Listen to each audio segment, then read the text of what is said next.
여러분 어떻게 더위를 이기셨습니까? 여러분 상상하세요. 그냥 폭포 속에 들어간다고 생각하세요. 그냥 폭포 속에 그냥 폭풍 속으로 그냥 하나님. 그리고요, 눈 위를 걸어 다닌다고 생각하세요.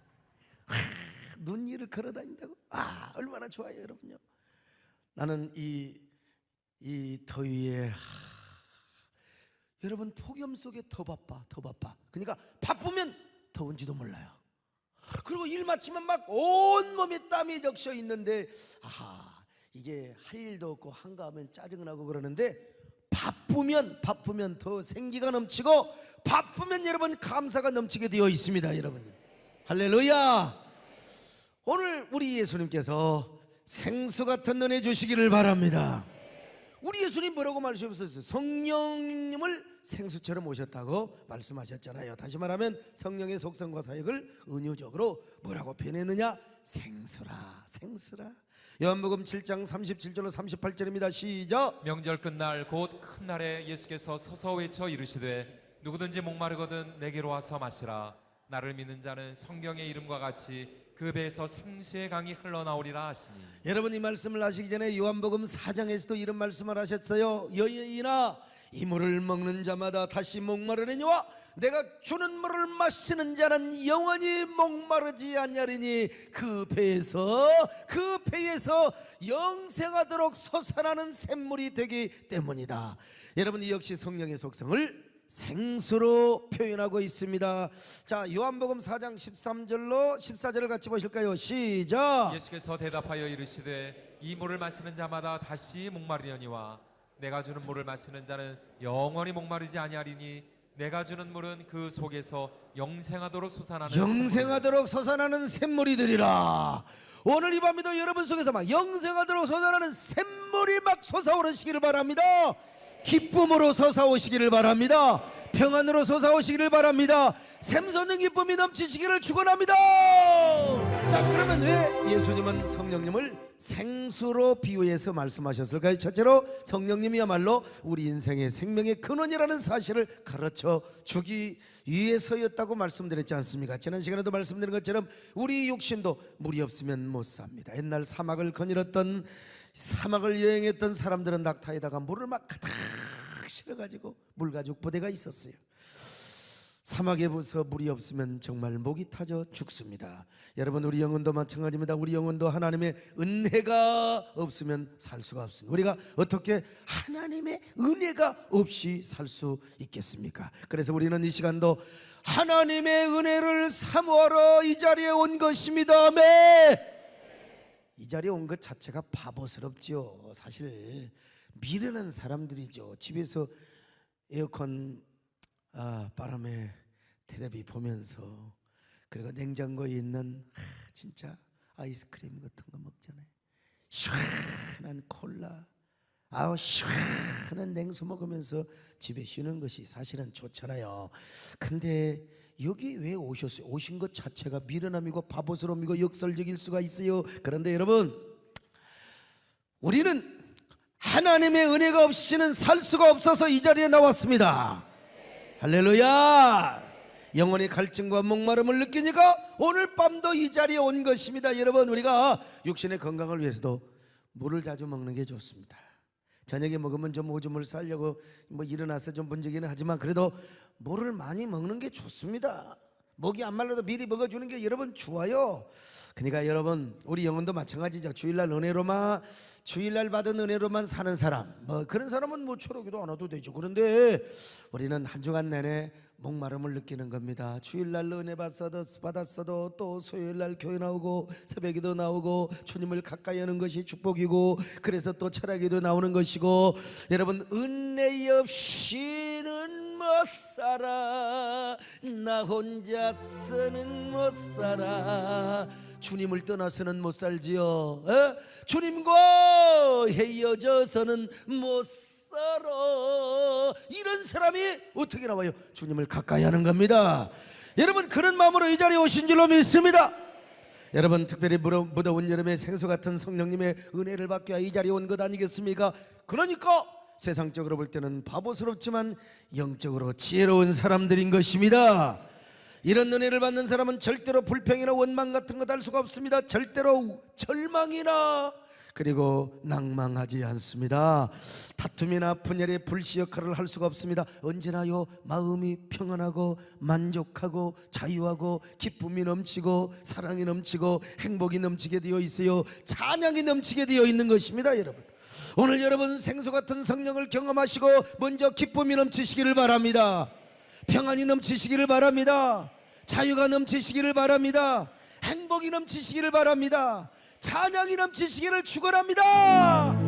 그러니까 여러분, 이런 생수 같은 성령을 경험하지 못하면 신앙생활이 항상 곤핍하고 피곤합니다. 언제나 목마르고 팍팍하고 몸이 건조한 신앙생활을 할 수밖에. 그러니까 뭐가 생겨? 원망이 생기고 짜증이 생기고 불평을 하게 되어 있어요. 여러분, 자, 제가 여러 번 얘기했는데 제가 많은 게 이런 거 경험하는 게 이런 것밖에 없어요. 옛날에 상수도 시설이 잘 안 되어 있어서 우리 동네는 공동 우물을 먹고 살았습니다.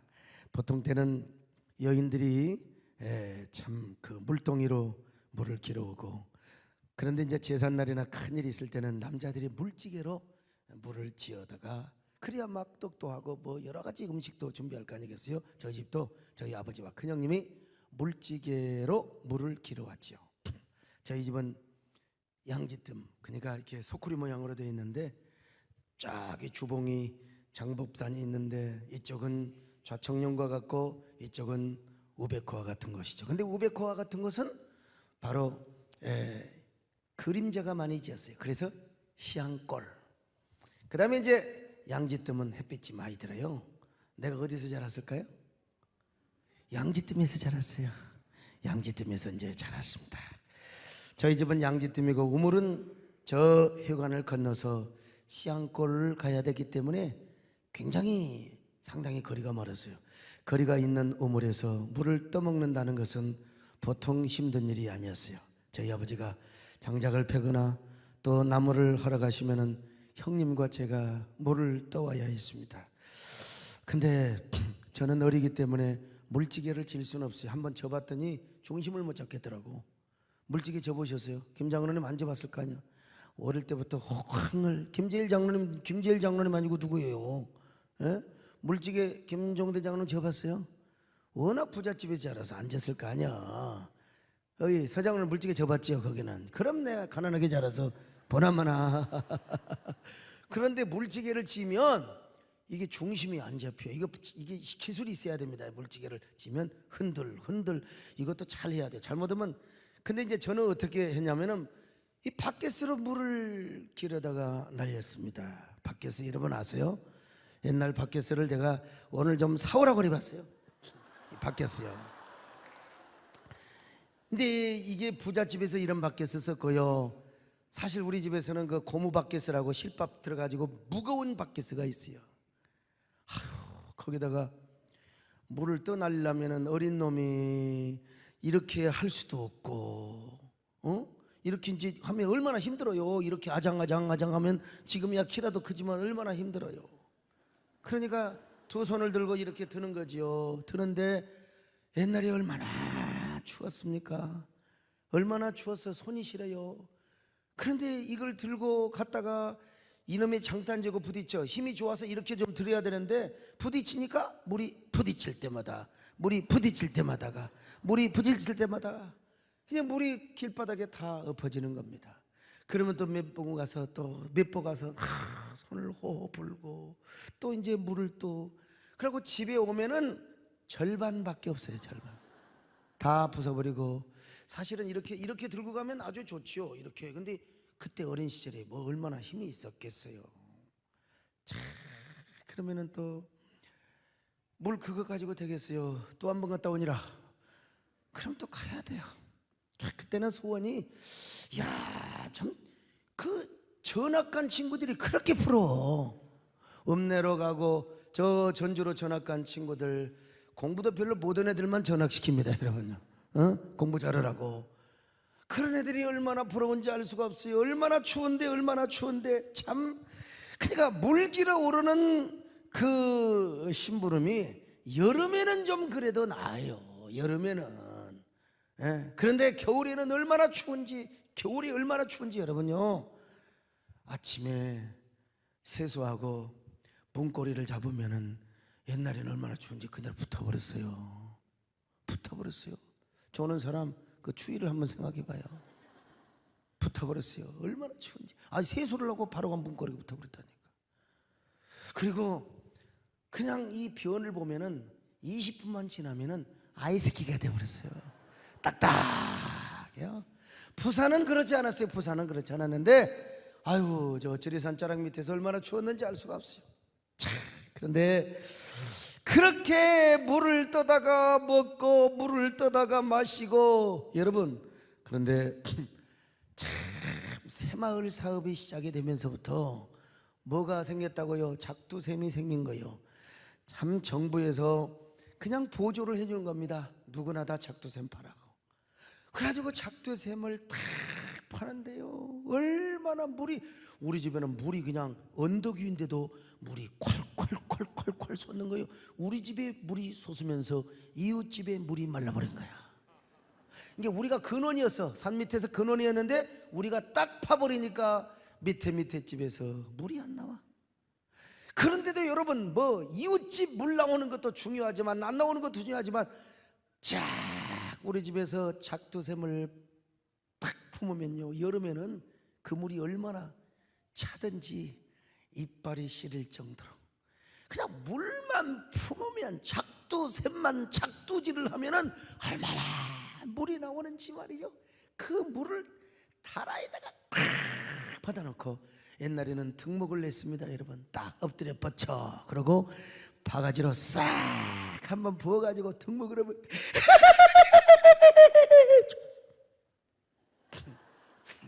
여러분, 더우면 그런 거 생각해 보세요. 그냥 난리가 난다리 그래. 여러분, 겨울에는요 김이 모락모락 납니다.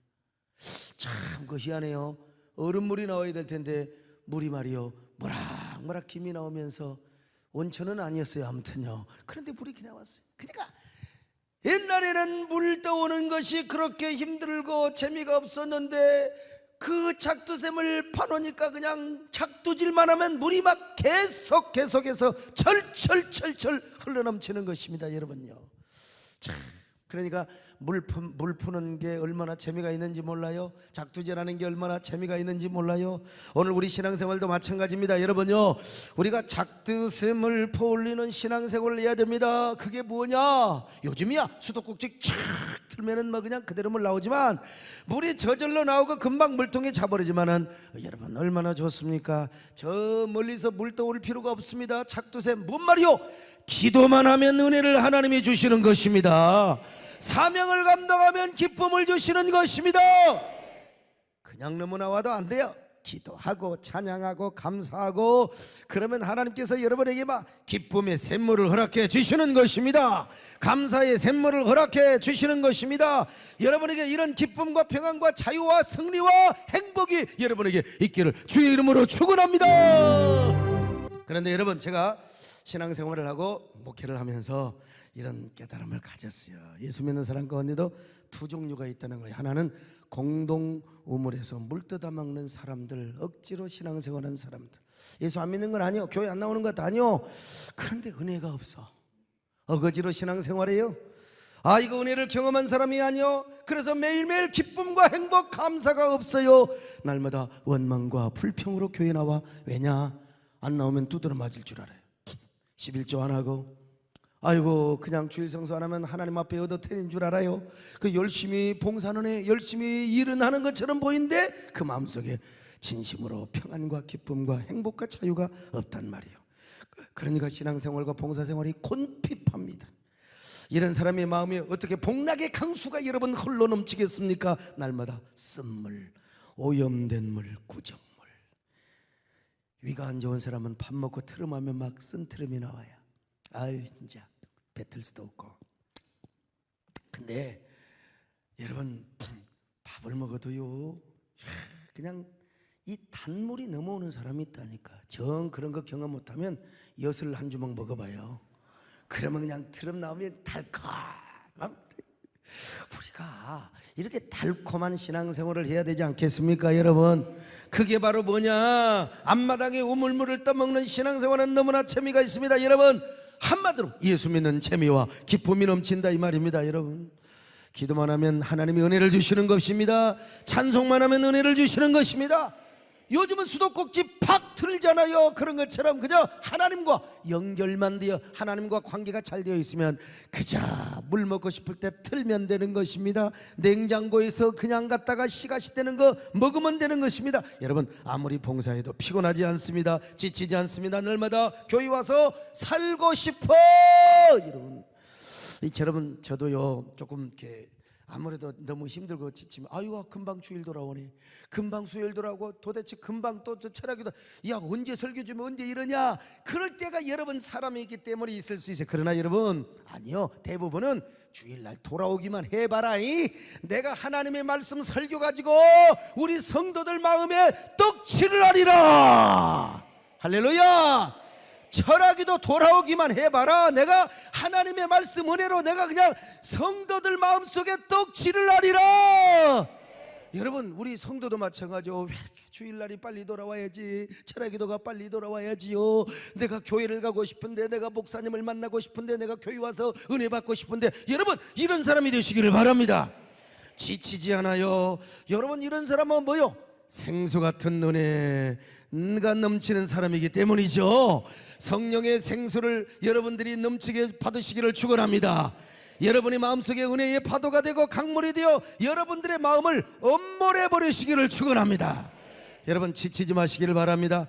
원망하지 마시기를 바랍니다. 절대로 피곤해하지 마시기를 바랍니다. 성령 받으시기를 바랍니다. 은혜 받으시기를 바랍니다. 새 힘이 넘치시기를 축원합니다. 아멘. 두 번째, 왜 예수님은 성령님을 생수로 은유화했느냐? 성령께서 정결 사역을 하시기에 오셨다는 사실을 가르쳐 주시기 위함 때문이라는 것입니다.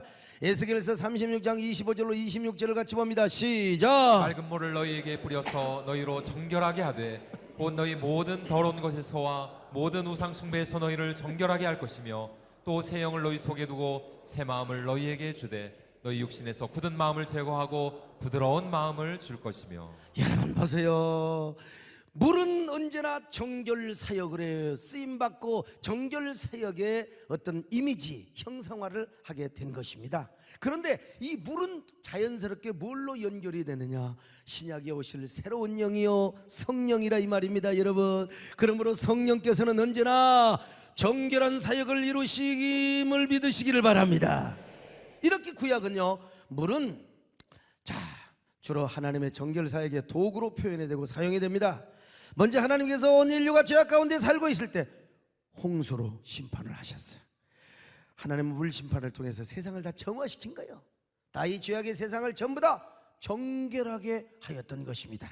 그 이후로 유대인들에게 물이라고 하는 것은 정결 사역이다, 정결 사역의 도구요 상징이요 이미지로 떠올랐어요. 그런데 그들은 물도 두 가지 물이 있다고 생각했습니다. 두 가지 물이요, 하나는 인간이 수고해서 얻은 물이고 또 다른 하나는 하나님이 주신 물이라고 생각을 했어요. 하나님이 주신 물은 인간이 샘을 파서 얻은 물, 즉 지하수를 통해서 인간이 땀을 뻘뻘 흘려가지고 얻은 그런 지하수의 물이 아닙니다, 여러분.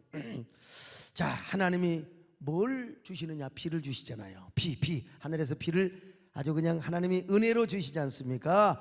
그래서 빗물이나 아니면 시냇가에 흐르는 물이요, 인간이 땅을 파가지고 작두샘을 파거나 인간이 샘을 파서 인간의 노력으로 얻은 물이 아니라는 것입니다. 사람의 수고에서 얻어온 물로는 속죄받을 수 없었어요. 정결하게 할 수가 없다고 생각했어요. 반드시 하나님이 주신 빗물이라든지 냇가에서 저절로 흘러나오는 물이라든지, 다시 말하면 무슨 말이냐?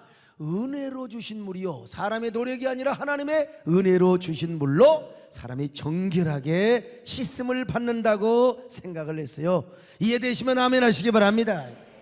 사람이 수고해서 얻은 물이 아니라 하나님이 주신 그 물 속에 들어갔다 나오든지 그 물에 뿌림을 받는다면 여러분, 그 사람은 정결하게 됐어요. 그래서 이 문둥병 환자, 성경에서 그렇게 옛날에 표현했지만 지금 한센이라고, 한센 옛날에는 말이요 그게 유전되고 그런다고 했는데 그 잘못됐던 겁니다. 이 한센 환자들이 부정해서 정결하게 그 하였을 때는 모든 부정한 사람들 뭐 피부병 환자 할 것 없이 부정한 사람들은 어디서 물뿌림을 받느냐? 시냇가에서 흐르는 물로 뭐예요? 옷을 저로 다 해가지고 부정한 사람에게 너는 정하다, 조는 사람에게 너는 정하다 이렇게 뿌려줘야 돼. 진짜 이 조는 사람한테 물 확 뿌리면 확 해버리겠지. 예?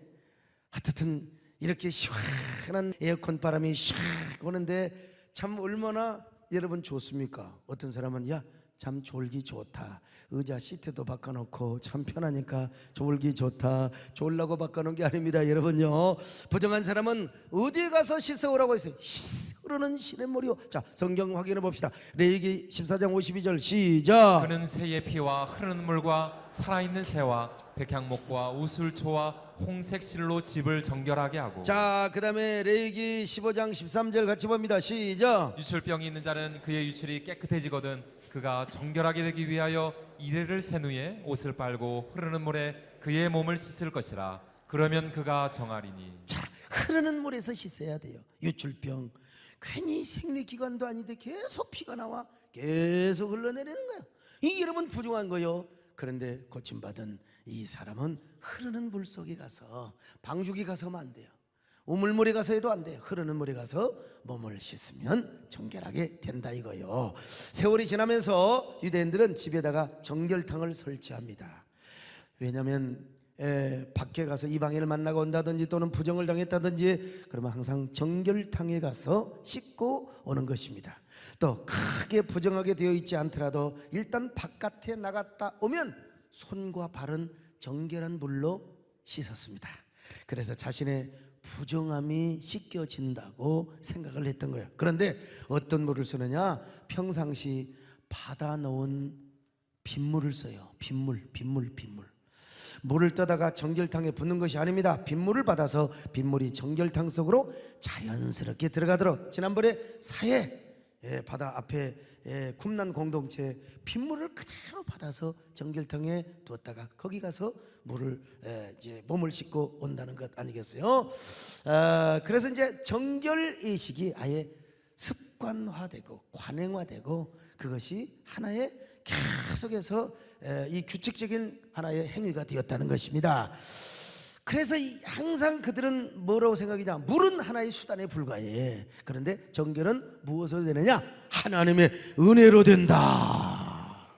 은혜로 된다. 왜? 빗물을 받아 놓잖아요. 샘물이 아니요.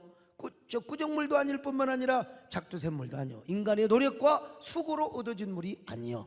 은혜로 얻어진 물이다 이거야. 저 빗물을 받아서 그 물로 인하여 씻음 받은 사람은 어떡합니까? 항상 생각합니다. 나는 오늘도 은혜로 정결함을 입었다. 은혜로 정결함을 입었다. 정결은 은혜로 된다. 하나님의 은혜로 된다. 여러분 은혜 언제나 오늘도 여러분 은혜를 앞세우시기를 바랍니다. 은혜를 여러분들이 항상 중요하게 생각하시기를 바랍니다. 아멘. 은혜가 풍성하신 우리 하나님을 찬양합니다. 여러분 어쨌든 간에 여러분 은혜로 우리의 부정함이 씻어진다. 특별히 그런 일을 전문적으로 했던 사람들이 바로 저 유대 광야에서 살았던 쿰란 공동체의 사람들이었습니다. 여러분 그들은 항상 하나님의 말씀을 베끼는 일을 했습니다. 그래서 성경 사본을 많이 베껴서 쿰란 통굴에다가 저게 다 우리 교인들인데요. 쿰란 통굴에다가 숨겨두었던 것입니다. 그들이 성경을 필사할 때 여호와라는 이름이 나오면은 정결한 상태에서 정결한 마음과 정결한 손과 정결한 몸으로 다 그 여호와를 기록하기 위해서 정결탕에 가서 몸을 씻고 붓을 씻고 야훼를 씁니다. 그 정도로 그들은 정결을 사모했어요. 저는 체질상 찬물이건 뜨거운 물이건 물속에 갔다 나오면 졸려. 그 참 희한해요. 어떻든 간에 그들은 그 정도로 정결을 사모하며, 나 같으면 그때 쿰란 공동체 서기관이 되었다면 정결탕에 갔다 오면 졸다가 야훼 썼다가 야훼를 잘못 써가지고 또 종이 벗을 거를 텐데요. 얼마나 그들도 나 같은 체질도 있었을 텐데 얼마나 힘들었을까. 자, 오늘 여러분 우리도 어쨌든 간에 정결의 은혜를 사모하시기를 바랍니다. 정결의 역사를 사모하시기를 바랍니다. 주여 깨끗하게 하여 주시옵소서. 아멘. 자, 그러면 과연 어떻게 이 물을 통한 정결의 역사가 신약으로 이어졌을까요? 그것은 세례 요한의 사역과 고백과 그 행위를 통해서 알 수가 있는데요. 세례 요한은 광야에서 외치는 자의 소리로 쓰임 받았습니다. 이사야가 예언한 대로 광야에서 외치는 자의 소리요. 근데 광야에서 뭐라고 했습니까? 외쳤던 메시지가 회개하라, 천국이 가까웠느니라. 회개하라. 자, 마태복음 3장 2절입니다. 시작. 회개하라, 천국이 가까이 왔느니라. 그러면서 세례 요한이 유대인들에게 무엇을 했느냐? 정결 세례, 물 세례를 주었습니다. 마태복음 3장 6절이요. 시작. 자기들의 죄를 자복하고 요단강에서 그에게 세례를 받더니 세례 요한이 물 세례를 주면서 어떤 메시지를 전합니까? 바리새인들과 사두개인들을 향하여 뭐라고요? 이 독사의 새끼들아, 독사, 누가 너희를 가르쳐 임박한 진노를 피하라 하더냐? 그러면서 회개에 합당한 열매를 맺으라고 했어요. 자, 마태복음 3장 7절로 8절 시작. 요한이 많은 바리새인들과 사두개인들이 세례 베푸는 대로 오는 것을 보고 이르되 독사의 자식들아, 누가 너희를 가르쳐 임박한 진노를 피하라 하더냐?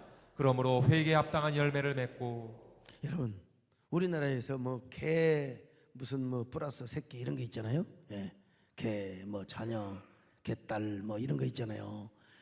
이런 거 참 더러운 욕입니다. 뭐 개 뭐 있잖아. 개만 붙으면 안 좋아요. 개 자녀가 됐든 자식이 됐건 새끼가 됐건 뭐. 그런데 여러분, 우리나라에서 개는 그렇지만 물론 이스라엘에서 개도 더러운 존재죠.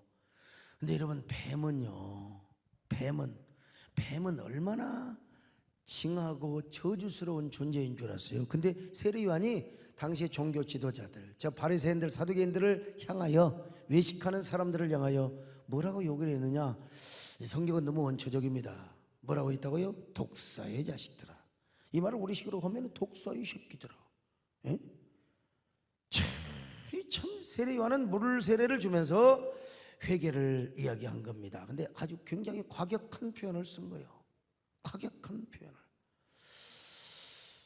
구약의 정결례를 물 세례를 통하여 이 자신의 사역의 모든 부분을 알리게 된 거죠. 예수 그리스도 곧 이스라엘의 참된 메시아가 나타나기 전에 이스라엘 백성들을 회개하고 메시아를 영접할 준비를 해야 한다는 거예요. 그 준비 작업이 뭐냐?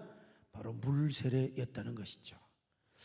여기서 물과 회개와 정결이 하나라는 것을 알 수 있어요. 물과 회개와 정결이 하나다. 물 세례와 회개의 세례, 물 세례와 정결의 세례가 같다는 것입니다. 그래서 예수님도 중생을 말씀하시고 거듭남을 말씀하셨을 때 항상 물을 이야기했어요. 물. 자, 요한복음 3장 5절 같이 보실까요? 시작. 예수께서 대답하여 이르시되 진실로 진실로 내게 이르노니 사람이 거듭나지 아니하면 하나님의 나라를 볼 수 없느냐. 자, 여러분 에베소서 5장 26절 보실까요? 자, 같이 봅니다. 시작. 이는 곧 물로 씻어 말씀으로 깨끗하게 하사 거룩하게 하시고. 근데 여러분, 바로 이러한 정결의 역사의 사역을 누가 하느냐? 성령께서 하신다. 그래서 우리 예수님은 성령을 생수로 비유하셨다는 거예요. 생수로 은유화시켰다는 것입니다. 그냥 물이 아니라 생수요. 고여있는 물이 아닙니다. 썩은 물이 아닙니다. 살아있는 물이요, 흐르는 물이요. 이게 뭐요? 고여있는 물이 아니요. 이스라엘에서 고여있는 물은 죽은 물이요. 흐르는 물, 은혜로 주는 물, 살아있는 물, 생명력을 주는 물. 이 물이 우리를 정결하게 하여 주신다. 그런데 그 물은 무엇을 항상 형성하고 이미지화하느냐? 성령을 생각하게 하는 거예요. 성령. 그래서 여러분, 이스라엘 백성들이 생각한 대로 하늘에서 내려준 비 혹은 시내에서 흘러가는 물인 생수로 그들의 몸을 깨끗하게 하고 그들의 마음을 정결하게 해주었다 이래요. 그래서 우리 예수님은 성령님을 생수라고 하셨어요. 그런데 그 생수가 어디에서 흘러나오느냐? 우리의 배에서 흘러나온다는 겁니다. 여러분요, 성령님이 우리의 배에서 흘러나온다는 것입니다, 여러분. 그리고 그 성령께서 언제나 우리를 정결하게 해주십니다. 깨끗하게 해주십니다, 여러분. 그러므로 성령님은 우리를 정결하게 하시고 깨끗하게 해주시는 분이에요. 우리를 거룩하게 하시고 성별한 사람으로 만들어주셔. 그래서 성령님은 우리를 성화생활의 영역에서 거룩하게 하시고 정결하게 하시는 거예요. 깨달아지면 아멘 하시기를 바랍니다. 고린도전서 6장 11절 한번 보실까요? 시작. 너희 중에 이와 같은 자들이 있더니 주 예수 그리스도의 이름과 우리 하나님의 성령 안에서 씻음과 거룩함과 의롭다 하심을 받았느니라. 그렇습니다, 여러분. 여러분, 우리 예수 그리스도의 은혜로 그리고 성령의 역사로 우리가 씻음과 거룩하게 함과 의롭다함을 받았음을 믿습니다. 할렐루야. 이런 은혜가 있기를 바랍니다. 이런 은혜를 경험하시기를 축원합니다. 오늘 여러분 이 시대에 정결한 사람이 되시기를 바랍니다.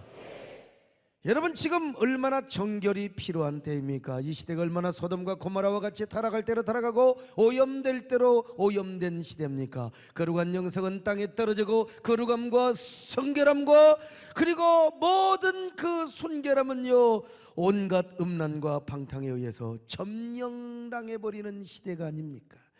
이러한 밤과 같은 세상에 우리는 살아가고 있어요. 여러분, 우리가 거룩하기 위해서 정결한 사람이 되기 위하여, 물론 정결해야 우리가 거룩한 사람이 되죠. 언제나 여러분 신음하시기를 바랍니다. 꿈틀대시기를 바랍니다. 여러분 정말로 가슴 아픈 건 말이죠, 사람들이 죄를 죄로 알지 못하고 죄 자체를 쾌락으로 누리고 있다는 사실이죠. 믿지 않는 세상 사람들뿐만 아니라 교회 다니는 사람들까지 마찬가지요. 영적인 지도자도 포함될 때가 있습니다. 여러분, 오늘날 우리 교회 자체에도 이런 죄가 틈탈 때가 있어요. 교회 안에 더러운 음녀영이 들어와 가지고 얼마나 진흙탕 싸움을 하게 만드는지, 얼마나 우리 몸과 마음을 더럽게 만드는지, 얼마나 성도들도 얼마나 영적인 음행을 하게 하는지 몰라요. 이럴 때 여러분, 우리가 정결한 눈이를 추구해야 됩니다. 정결한 사람이 되어서 그 정결한 몸과 마음과 물질을 하나님 앞에 드리게 될 때 우리가 드디어 거룩한 사람이 되는 거예요.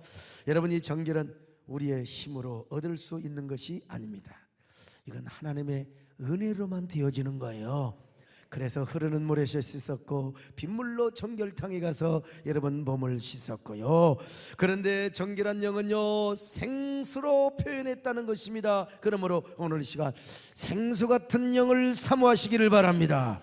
깨끗하고 정결한 은혜를 사모하시기를 바랍니다. 그 정결한 영이 여러분에게 임하시기를 바랍니다. 그리고 여러분을 거룩하게 하시기를 바랍니다. 여러분을 정말로 거룩의 주인공이 되게 하시기를 바랍니다. 그런 저와 여러분 되시기를 주의 이름으로 축원합니다. 세 번째, 여러분, 왜 예수님은 성령님을 생수로 비유하시고 표현하시고 은유화하셨을까? 시간이 다 갔습니다. 다음 시간 기대하시고 생수 같은 은혜가 우리의 머리까지, 우리의 영혼까지 시원케 하시기를 축원합니다. 할렐루야.